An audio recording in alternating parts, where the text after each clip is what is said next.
จ้าคำสิงใส่สมแพงสมาชิกสภาศาสตร์ประจำเขตเลือกตั้งที่14แขวงสารวัน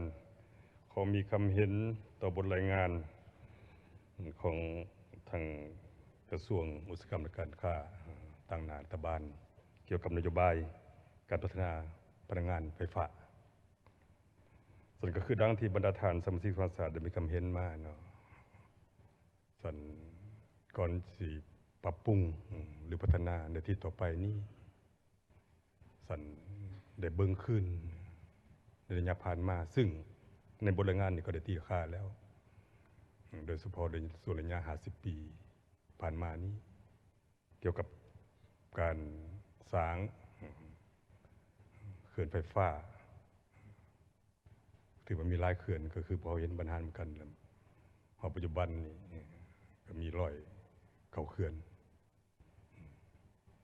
ถือว่าหลายสมควรนั่นแหละแต่อยู่ในบทตีราคานี่ก็ได้ตีราคาเนาะทางด้านดีที่มันเป็นประโยชน์ให้แก่การพัฒนาเศรษฐกิจ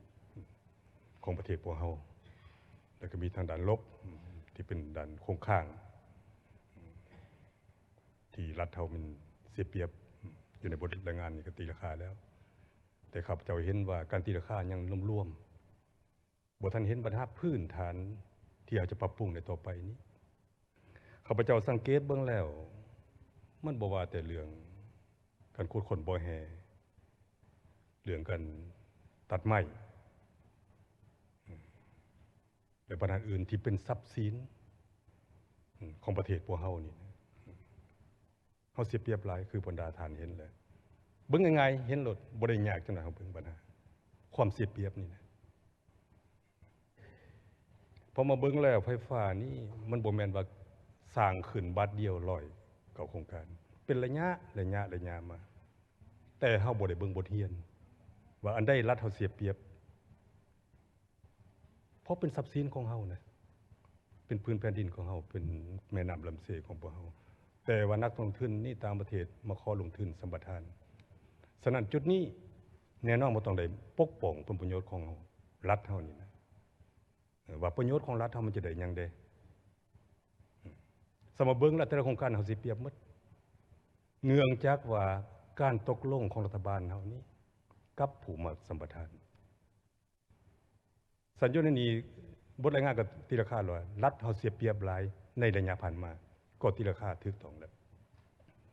สั่นความเสียเปรียบนั้นอยู่ที่สัญญาเฮาบ่ได้บิแบ่งนะพลังงานไฟฟ้าให้แก่ประเทศพวกเฮานี่นะบ่ได้เฮ็ดแล้วเป็นหยังจังบ่เฮ็ดเลย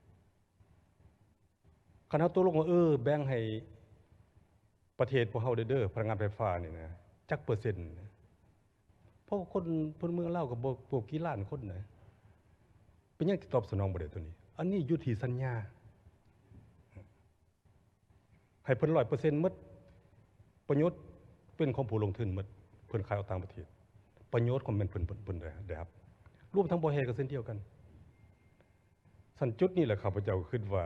โต้สัญญาโต้สำคัญที่สุดเลยและทิศทางต่อไปนี่อยู่ในบทรายงานก็บอกแล้วว่าทางรัฐบาลนี่จะพยายามเจรจาเพื่อจะปรับปรุงเพื่อจะแก้สัญญาข้าพเจ้าสมเสยแต่การจะปรับปรุงแก้สัญญาตามเนื้อในที่เว้านี่นะข้าพเจ้าคือโอ้ลำบากว่าจะแก้เรื่องอัตราดอกเบี้ยบ่เรื่องจะเพิ่มรายได้บ่ยาก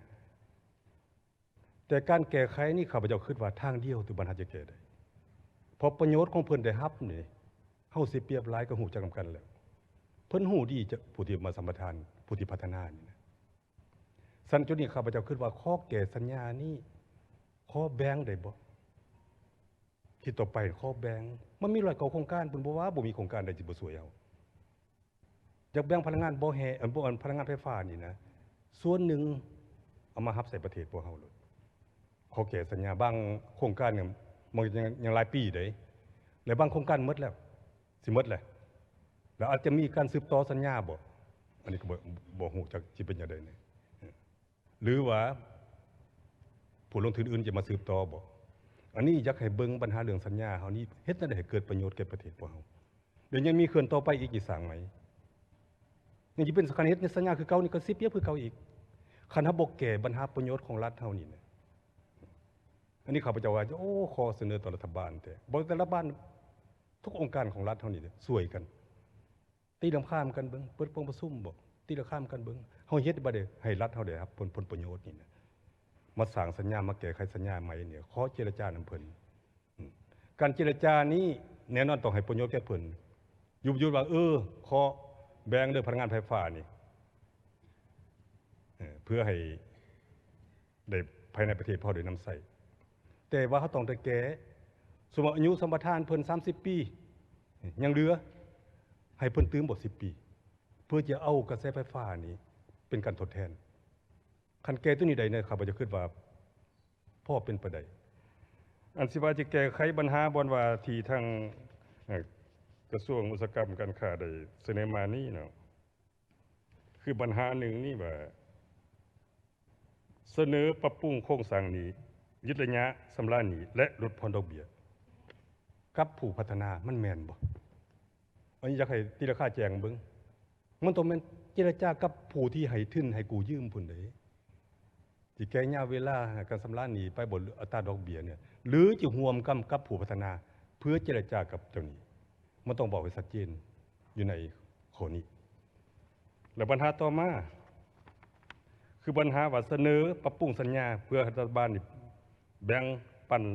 รายได้จากการขายอันนี้ยากเพราะสัญญามันบอกแล้วแบ่งปันรายได้ขึ้นอะไร